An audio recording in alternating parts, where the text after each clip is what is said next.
बोल मेरे श्री गुरु महाराज की जय। साचे दरबार की जय। ज्ञान गुरवासी भगवान की जय। तो भाग्यशाली को बोल जयकारा बोल श्री गुरु महाराज की जय। श्री गुरु महाराज जी का पावन शुभ आशीर्वाद मिला। थोड़ी देर के शांति पूर्वक बैठ जाओ। इन मंगलमय घड़ियों के लिए गुरुमुखों की ओर से, पूनम जी और सारे परिवार की ओर से श्री गुरु महाराज के चरणों में कोटि धन्यवाद एवं बधाइयां अर्पित करते हैं। जयकारा बोल श्री गुरु महाराज की जय। होली का पावन त्योहार आप इतने दिनों से लगातार श्रवण कर रहे हैं। ये आनंद का त्योहार, ये खुशियों का त्योहार, ये मस्ती का त्योहार, और इस त्योहार में जब सद्गुरु साथ हो जाए तो इस त्योहार की शोभा कई गुना बढ़ जाती है। सद्गुरु के विराजमान होने से अनंत अनंत शोभा बढ़ जाती है। संसार में इस त्योहार को मनाने के कई ढंग हैं। हर इंसान अपने अपने ढंग से इस त्योहार को मनाता है, मगर गुरुमुखों के जीवन का तो एक ही ढंग है। गुरुमुखों के जीवन में एक ही बात होती है, हर सुबह होती शुरू सतगुरु तुम्हारे नाम से। दिन गुजरता रात होती, दिन गुजरता रात होती, वो भी तुम्हारे नाम से। हर सुबह होती शुरू सतगुरु तुम्हारे नाम। जहाँ संसार में खुशियों मनाने के अनेकों साधन हैं, वहाँ गुरुमुखों के जीवन में एक ही साधन है। वो कौन सा है? श्री गुरु महाराज जी के पावन चरण। गुरुमुख के लिए सतगुरु के चरणों में कोई जाए मथुरा, कोई जाए काशी, अपने तो तीर्थ धाम गुरु के चरणों में। तो सतगुरु के चरणों में सेवक का हर प्रहार है।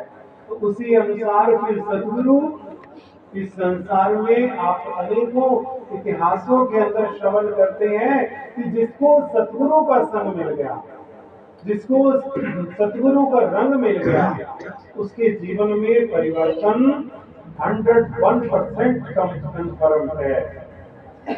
क्यों? क्योंकि उन्होंने कहा कि जीवन में परिवर्तन के लिए कंपल्सरी है संगत।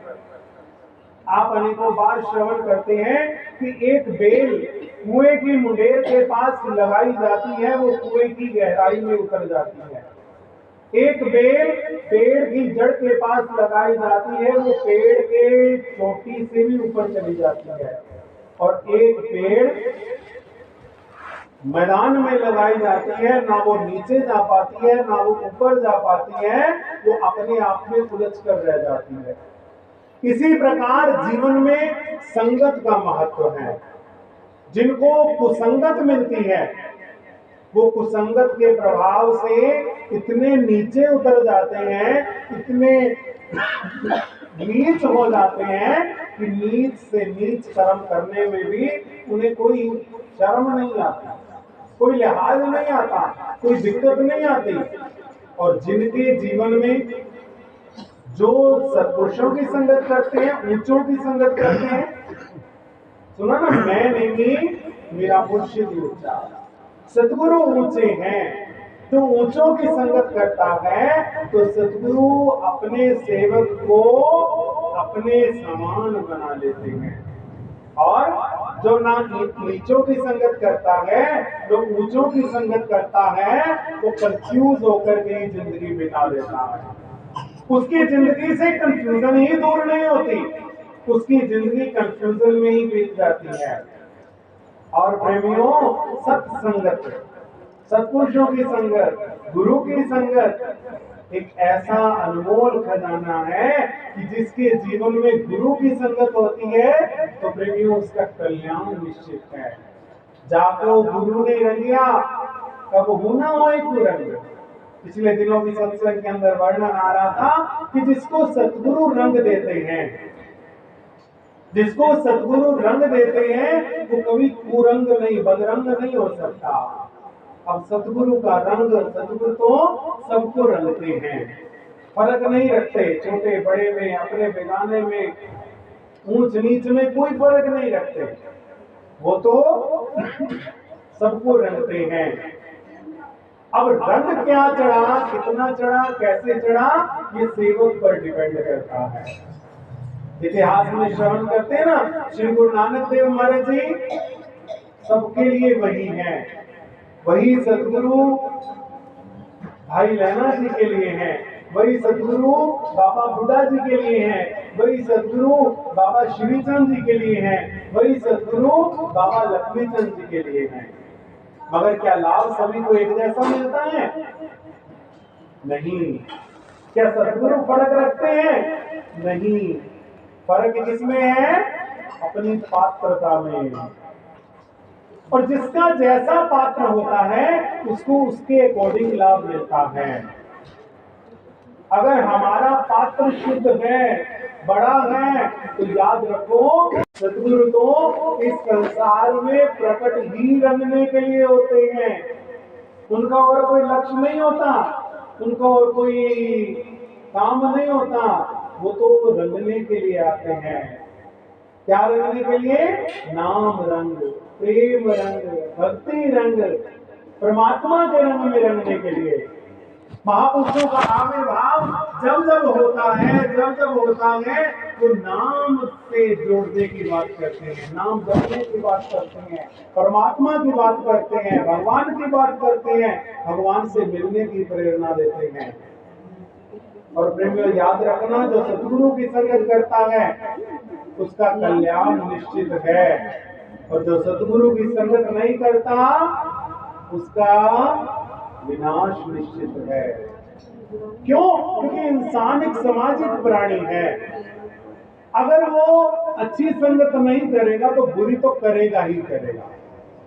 कोई और बुरा हो चाहे ना हो, हमारा मन बुरा है, उसमें बुरे से बुरे ख्याल पैदा, कहते हैं ना खाली दिमाग शैतान का घर, बुरे से बुरे ख्याल पैदा होते हैं। और कोई संगत, मान लो कोई कहता है मेरा फ्रेंड सर्कल नहीं है, मेरा किसी से उठना बैठना नहीं है, हम किसी से मिलते जुलते नहीं हैं। अगर आप मिलते जुलते नहीं हैं, उठना बैठना नहीं है, तो आप फिर किसके साथ रहते हैं? ये एक प्रश्न है। आप किसके साथ रहते हैं? क्या परमात्मा के साथ, क्या भगवान के साथ, क्या भक्ति के साथ, क्या बंदगी के साथ, क्या उसकी याद के साथ, या फिर अपने अहंकार के साथ कि मुझे किसी की जरूरत नहीं, मुझे किसी की जरूरत नहीं, मैं किसी के साथ एडजस्ट नहीं कर सकता, मेरी किसी के साथ बनती नहीं। अब एक चीज तो होगी, या तो परमात्मा के साथ जुड़ा होगा या फिर अपने साथ, हम के साथ जुड़ा होगा, अपने होमे के साथ जुड़ा होगा। अगर होमे के साथ जुड़ा होगा तो भी दिक्कत है, क्योंकि यही अभिमान रावण को था कि मुझे किसी की जरूरत नहीं है, मैं तो झुकूं, मैं क्यों किसी के आगे से झुकाऊं। और यही अहंकार अगर हमारे अंदर है तो हम भी रावण वाले रास्ते पर चल रहे हैं। हमारे परम पूज्य महाराज जी कथा सुनाया करते थे कि एक कौवे की और हंस की मित्रता हो गई। वैसे तो इन दोनों का कोई मैच ही नहीं, कौवे के गुण अलग हैं, हंस के गुण अलग हैं, कौवे का रंग अलग है, हंस का रंग अलग है, कौवे की खुराक अलग है, हंस की खुराक अलग है। मगर कभी कभी ऐसी जीवन में सिचुएशन आ जाती है कि कोई ऐसी संगत मिल जाती है। अब दोनों की संगत हो गई, दोनों उठने बैठने, खाने पीने, घूमने फिरने लगे।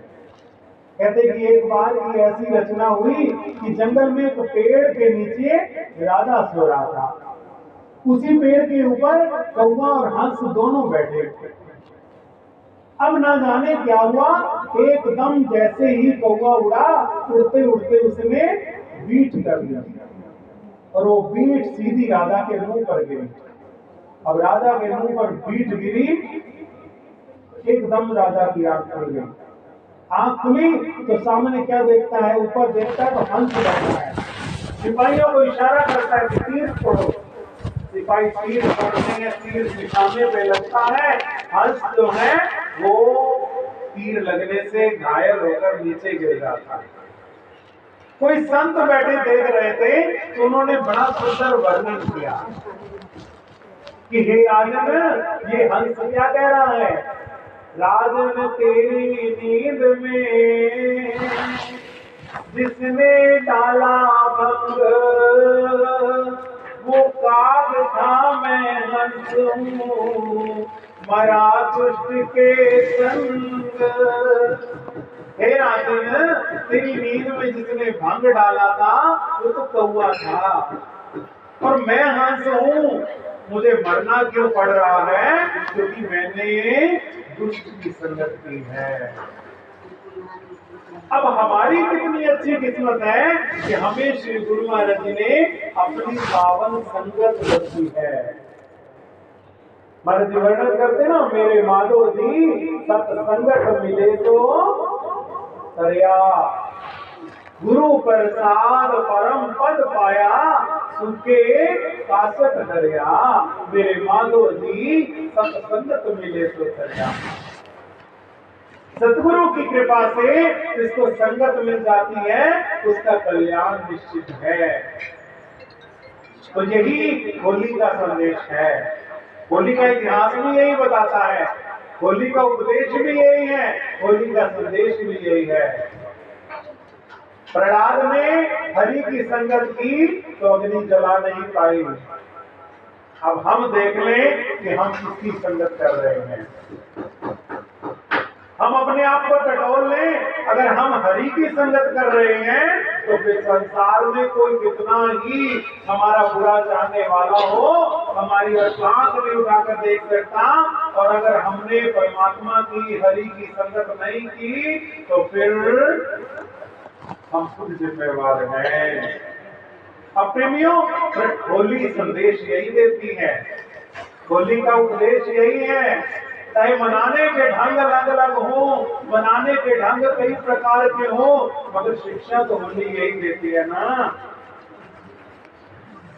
तो इसलिए हमारे गुरु महाराज जी हमें इस संसार की अग्नि से बचाने के लिए अपने चरणों की छांव में बिठा लेते हैं, अपने चरणों में रख लेते हैं और अपने चरणों से लगा लेते हैं। तो गुरु को आज श्री गुरु महाराज जी ने महानुकंपा करते हुए हम सबको ये सत्संग बख्शा है। मैं सुबह भी प्रार्थना कर रहा था कि कितनी कृपा है, 6 सत्संग लगातार हम सब गुरुओं को श्री गुरु महाराज जी ने बख्शे हैं।